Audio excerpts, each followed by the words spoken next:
We're continuing the investigation into a toddler's death from 2013. 2-year-old Elijah Washington died 3 years ago after he was found unresponsive in his Mount Pleasant home. At that time, his grandmother's boyfriend, Brian Seabrook, who was watching Elijah at the time, was arrested. Those charges were dropped after the solicitor's office determined they did not have enough evidence to head to trial. However, an inquest brings that case back into light.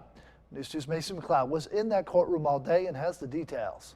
Now, this inquest may look similar to a trial, but it's actually very different. Instead of a judge being in charge in the courtroom, it's the Charleston County coroner.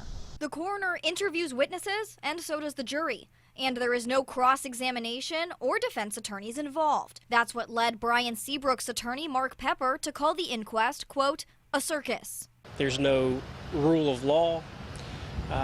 The left hand doesn't know what the right hand's doing. It's just an absolute circus. The coroner, Ray Wooten, is seeking justice in the death of Elijah Washington. And if he died of another felony, who were the principals and who were accessories, who threatened him of life or murder, and with what instrument he may have been struck or wounded.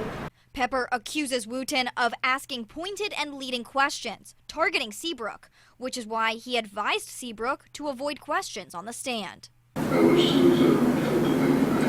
Pepper tells News 2 there is no new evidence to present, so he doesn't expect the inquest to find any incriminating information that didn't come out during the initial investigation.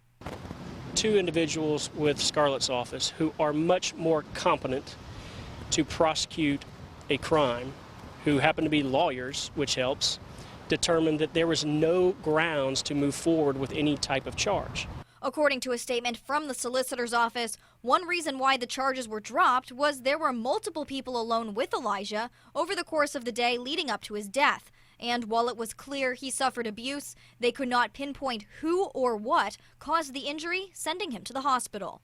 He was made more vulnerable over time, and then something happened that pushed him over the edge. But I honestly don't know what that was. I will be back in court first thing tomorrow morning. The inquest picks back up at 9 a.m. Reporting in downtown Charleston, Macy McLeod, News 2. And if the jury finds that Elijah died of murder or accident at the hands of someone else, it could lead the solicitor's office to run a new investigation and press criminal charges.